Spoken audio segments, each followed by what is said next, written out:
ابن حجر اور امام ذہبی نے کتاب الکبائر میں ایک واقعہ نقل فرمایا۔ ایک عورت کا انتقال ہو جاتا ہے اور اس کی تدفین کے بعد اللہ جل وعلا اس کے قبر کے عذاب کو اس کے بھائی پر منکشف کر دیتا ہے۔ اس کے بھائی کا کچھ سامان قبر میں رہ جاتا ہے۔ تدفین کے بعد جب وہ گھر جاتا ہے اور اپنا سامان تلاش کرتا ہے تو پھر اسے یاد آتی ہے کہ بہن کی تدفین کے وقت اس کا وہ سامان قبر میں گر گیا تھا۔ جب واپس قبرستان جاتا ہے، قبر کھودتا ہے تو دیکھتا ہے کہ اس کی بہن کی قبر آگ کے شعلوں سے بھری ہوئی ہے۔ وہ روتے ہوئے واپس گھر آتا ہے اور اپنی ماں سے اپنے مشاہدے کا حال بیان کرتا ہے۔ ماں کو بتاتا ہے کہ میں نے کیا دیکھا، اور ماں سے پوچھتا ہے کہ میری بہن کے اعمال کیا تھے۔ تو ماں نے اس کی بہن کا ایک ہی گناہ بیان کیا۔ ماں نے کہا، بیٹے تیری بہن نماز میں سستی کرتی تھی اور قضا پڑھتی تھی، قضا پڑھتی تھی۔ محترم احبہ، اہل علم نے اس روایت پر کلام کرتے ہوئے کہا ہے کہ جو شخص عام طور پر نماز پڑھتا ہو لیکن سستی کی وجہ سے نماز قضا ہو جاتی ہو، یہ اس کا عذاب ہے کہ قضا پڑھنے والے کی قبر اگر آگ کے شعلوں سے بھر جاتی ہے تو بتاؤ جو بالکل نماز پڑھتا ہی نہیں اس کے عذاب کا عالم کیا ہوگا، اس کا عذاب کس قدر دردناک ہوگا۔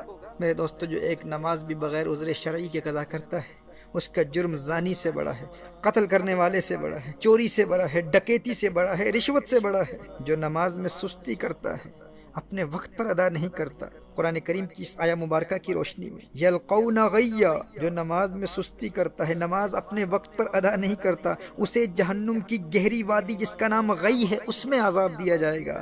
تو جو نماز پڑھتا ہی نہیں اس کا عذاب کس قدر دردناک ہوگا۔ میری آج کی یہ گفتگو اس کے متعلق نہیں ہے جو نماز بالکل پڑھتا ہی نہیں ہے، یہ اس کے لیے ہے جو نماز میں سستی کرتا ہے، قضا کرتا ہے۔ آج جتنی روایات پیش کر رہا ہوں یہ اسی حوالے سے پیش کر رہا ہوں، لیکن اس سے ان لوگوں تک بھی پیغام پہنچنا چاہیے جو بالکل نماز پڑھتے ہی نہیں۔ محترم احبہ، نماز کسی حال میں معاف نہیں۔ بیماری کی حالت میں بھی نماز فرض ہے۔ کھڑے ہو کر نہیں پڑھ سکتے تو بیٹھ کر پڑھیں، بیٹھ کر نہیں پڑھ سکتے تو لیٹ کر پڑھیں، پانی نہیں ہے تو تیمم کر لیں۔ نماز تو میدان جنگ میں بھی معاف نہیں ہے۔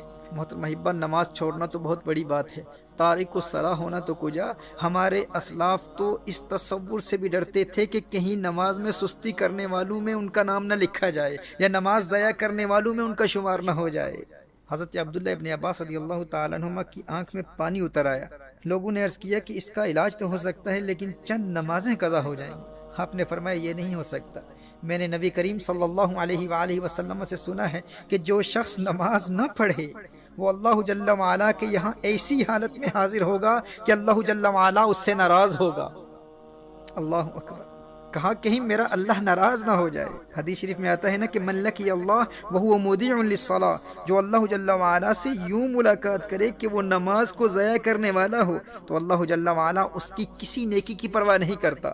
وہ خود کو نیکوکار سمجھے گا کہ میری اور تو بہت نیکیاں ہیں، ٹھیک ہے میری نماز قضا ہو گئی تھی لیکن میں نیک تو ہوں، میں صدقات دیتا ہوں، میں نے مسجدیں بنائی ہیں، میں خدمت خلق بجا لاتا ہوں، میرے اخلاق اچھے ہیں، یعنی اس کی اور بے شمار نیکیاں ہوں گی۔ وہ روزے دار بھی ہوگا، اس نے حج بھی کیا ہوا ہوگا، وہ خدمت خلق بھی بجا لاتا ہوگا، صدقات بھی دیتا ہوگا۔ وہ کہے گا کہ میری اور بے شمار نیکیاں ہیں، میں ایک اچھا انسان ہوں، کبھی کسی پر ظلم نہیں کیا، میں نے کبھی کسی کو مارا نہیں ہے، میں نے کسی کو کوئی تکلیف نہیں پہنچائی۔ کہا کہ اگر وہ تارک الصلاۃ ہے، اگر اس کی نمازیں ضائع ہو جاتی ہیں، اگر وہ نمازیں قضا کرتا ہے تو اللہ جل وعلا کو قیامت کے روز اس کی کسی اور نیکی کی پرواہ نہیں ہوگی۔ یہ حضور اکرم صلی اللہ علیہ وسلم کی حدیث ہے۔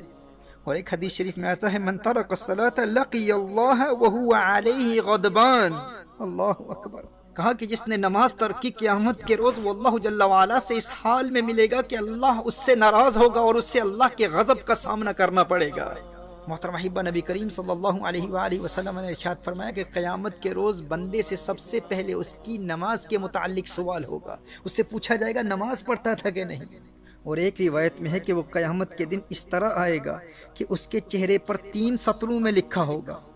پہلی سطر میں لکھا ہوگا اے اللہ کے حق کو ضائع کرنے والے، اور دوسری سطر میں لکھا ہوگا اے اللہ کے غضب کے ساتھ مخصوص، اور تیسری سطر میں لکھا ہوگا کہ جس طرح تو نے دنیا میں اللہ کے حق کو ضائع کیا اسی طرح آج تو اللہ کی رحمت سے مایوس ہوگا، آج تو اللہ کی رحمت سے مایوس ہوگا۔ میں حضرت ابن عباس رضی اللہ تعالیٰ عنہما کے حوالے سے عرض کر رہا تھا کہ آنکھ میں پانی اتر آیا اور لوگوں نے عرض کیا کہ اس کا علاج یہ ہے کہ چند دنوں کی نمازیں قضا ہو جائیں گی۔ فرمایا یہ نہیں ہو سکتا، کیونکہ میں نے نبی کریم صلی اللہ علیہ وسلم سے سنا ہے کہ جو شخص نماز نہ پڑھے وہ اللہ جل وعلا کے یہاں ایسی حالت میں حاضر ہوگا کہ اللہ اس سے ناراض ہوگا۔ محترم احبہ، اگرچہ ان کے اس عذر کی وجہ سے نماز چھوڑنا ان کے لیے جائز تھا، وہ اس عذر کی وجہ سے ہرگز تارک الصلاۃ نہ ہوتے، لیکن انہیں اس بات کا خوف تھا کہ کہیں نماز ضائع کرنے والوں میں میرا شمار نہ ہو جائے۔ اور ایک روایت میں تو آیا ہے کہ انہیں کہا گیا کہ آپ کی نمازیں قضا نہیں ہوں گی، بس 5 دن زمین کے بجائے بلند لکڑی پر سجدہ کرنا ہوگا، یعنی زمین پر سجدہ نہیں کر پائیں گے، سجدہ کریں گے لیکن بلند لکڑی پر سجدہ کرنا ہوگا۔ تو حضرت عبداللہ ابن عباس رضی اللہ تعالیٰ عنہما نے ارشاد فرمایا، 1 رکعت بھی اس طرح ادا نہیں کروں گا۔ میرے دوست، جسے سجدے کی لذت مل جائے وہ کہتا ہے کہ بھائی بینائی جاتی ہے تو جاتی رہے، لیکن ایک سجدے کی لذت سے جو روشنی اور بینائی دل کی آنکھ کو ملتی ہے، اس کا مقابلہ و موازنہ ماتھے کی آنکھ کی روشنی سے کہاں کیا جا سکتا ہے؟ وہ ایک سجدہ جسے تو گراں سمجھتا ہے، 1000 سجدوں سے دیتا ہے آدمی کو نجات۔ وہ سجدہ روح زمیں جس سے کانپ جاتی تھی، اسی کو آج ترستے ہیں ممبر و محراب۔ ویسے تو مسجدوں میں ہزاروں سجدے کرنے والے ہوتے ہیں، لیکن جس سجدے کو آج ممبر و محراب ترستے ہیں وہ سجدہ کون سا ہے؟ یہ وہ سجدہ ہے جو اس قدر انہماک قلب اور حضوری قلب سے ادا کیا جاتا ہے کہ بندے میں ایسی انقلابی روح پیدا کر دیتا ہے کہ بندہ در در کی ٹھوکریں کھانے سے ہمیشہ ہمیشہ کے لیے آزاد ہو جاتا ہے۔ در در دیے در در نالوں، در بن جا ایک دردا، چول کتا کیوں اخویندائیں، در بن وقتاں وردہ۔ جب وہ ایک در کا در بن جاتا ہے پھر اللہ جل وعلا اسے در در کی در در سے ہمیشہ ہمیشہ کے لیے آزاد کر دیتا ہے۔ جب وہ اللہ کی بارگاہ کا منگتا بن جاتا ہے پھر کسی اور کی بارگاہ میں جولی پھیلانے کی حاجت کبھی پیش نہیں آتی۔ در در دیے در در نالوں، در بن جا ایک دردا، چول کتا کیوں اخویندائیں، در بن وقتاں وردہ۔ وہی سجدہ ہے لائق اہتمام کہ ہو جس سے ہر سجدہ تجھ پہ حرام۔ وہی سجدہ ہے لائق اہتمام